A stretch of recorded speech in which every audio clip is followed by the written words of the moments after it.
I cannot believe that I spent $1,000 of my own money on this. But since I did, I guess let's just talk about it. The Dyson Zone and why it doesn't suck, it blows.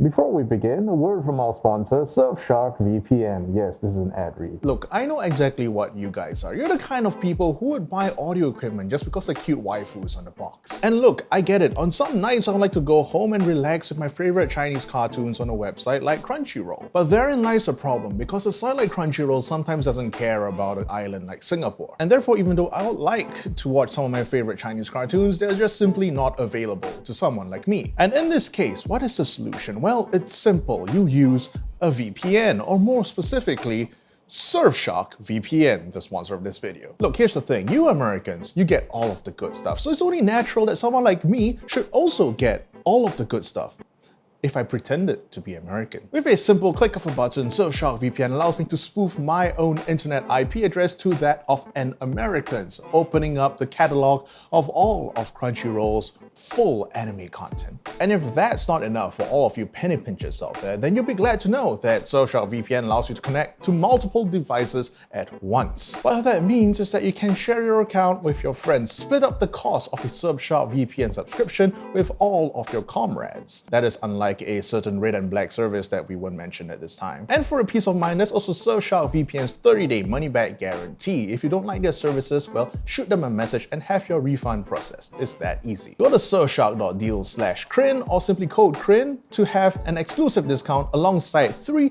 additional months free.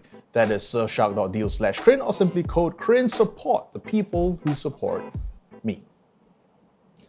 Back to the video. The Dyson Zone is probably one of the stupidest products that I've ever reviewed on this channel. And I don't mean it from like, oh, this is a scam or this is overpriced. No, this entire thing shouldn't exist. But here's the thing, I am very, very late to the party. So channels like MKBHD, as much as I don't like the way that he reviews audio products specifically, he does hit the nail on the head pretty well. So in all honesty, watch his video on the non-audio aspects of the Dyson Zone, because again, a lot of the things that I'm about to say is kind of regurgitating what he already said. But in case you don't want to donate another view to Mr. Marquez Brownlee, then allow me to reiterate. A lot of people see the Dyson Zone as Dyson trying to assert itself in the lifestyle market. After all, they do have a wide range of products, from their iconic vacuum cleaners to a hairdryer to, of course, their air purifiers. And understandably, because of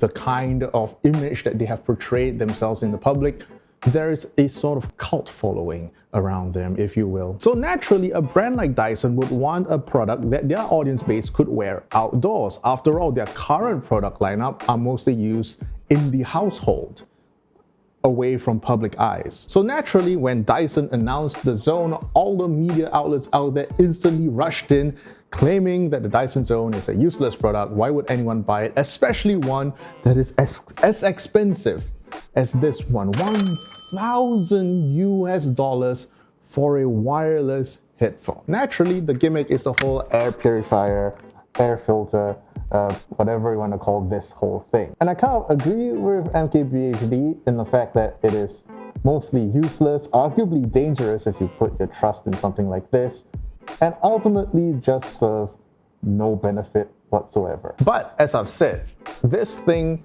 doesn't suck as you would expect out of a Dyson product. This thing blows. Literally. The filters suck in air from the headphone side, does the filtration thing, and then sends it out into the visor and into your face.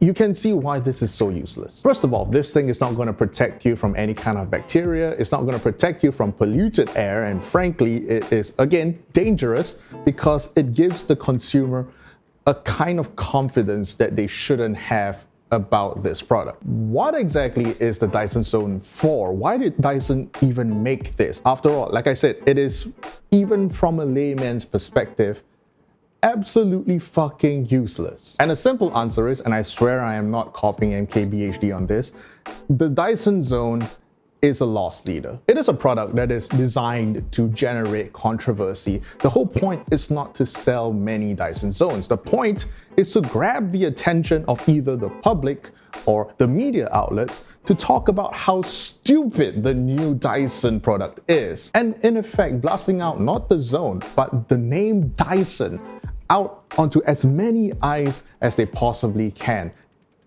For free, essentially. You don't have to pay the media outlets anything. After all, they see something like this, they see, wow, it's a controversial headline. They publish it for you for free. All Dyson had to do was do a bit of confident marketing, just claiming that their product is the next big thing, even though it isn't, strutting around as if they had accomplished something, and essentially acting as a heel. So before anyone comes down in the comments berating me saying, "Crin, you don't understand the concept of the Dyson Zone, loss leader, I absolutely understand why Dyson does it.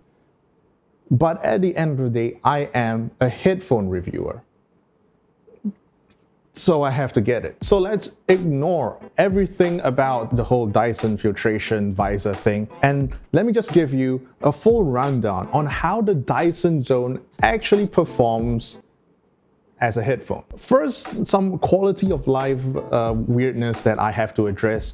When you actually use this as intended as an air filtration device, the problem is it gets pretty fucking loud. This is on off.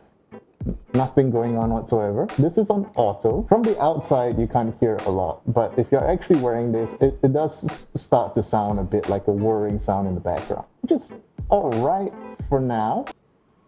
Here is the next step up, a bit higher than the lower setting. It's getting a little bit loud. It's kind of annoying if you're actually wearing the headphone. And here it is on turbo, which is really fucking loud, and I am subconsciously trying to talk louder because of it, even though I'm sure outside you're not hearing anything.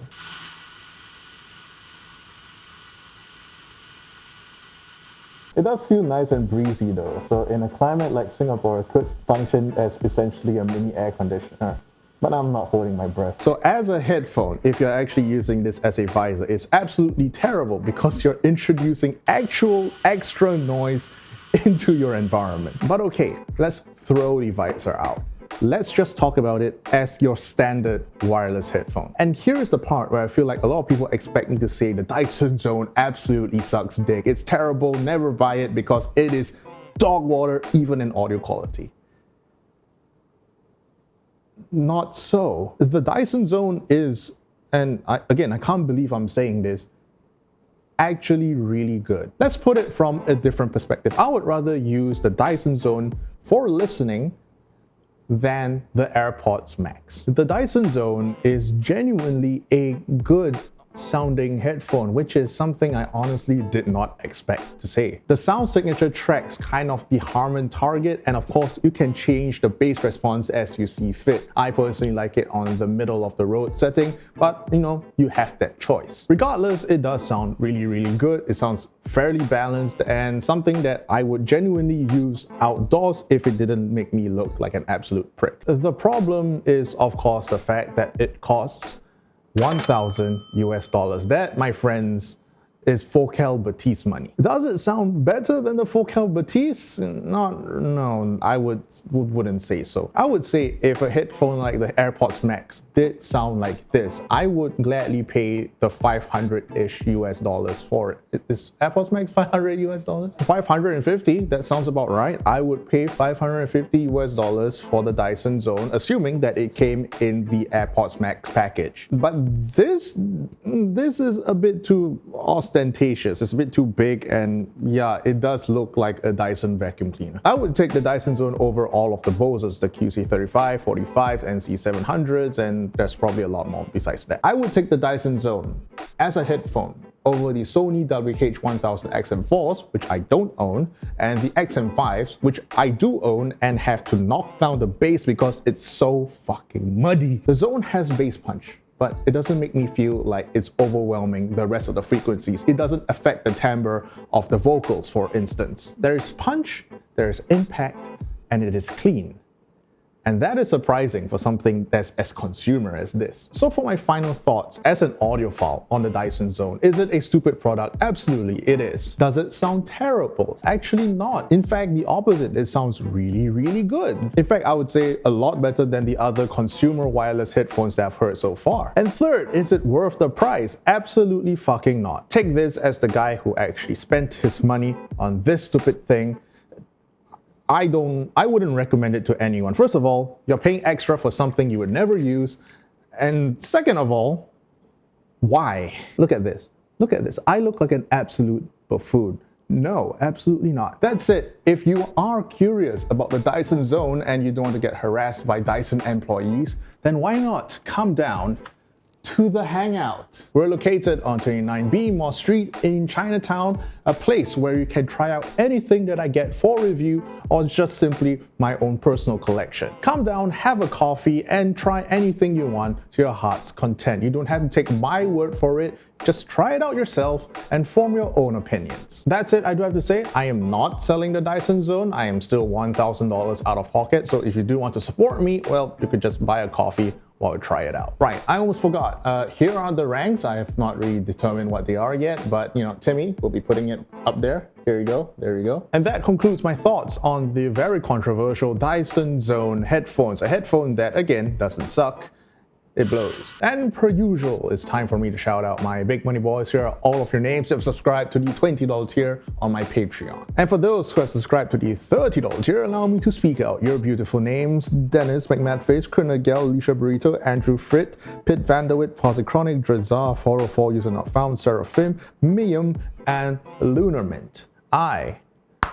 Thank you all. Congratulations once again to Dyson for taking my money for what is essentially a dumbass product. So see you next week, and don't die. Fuck off.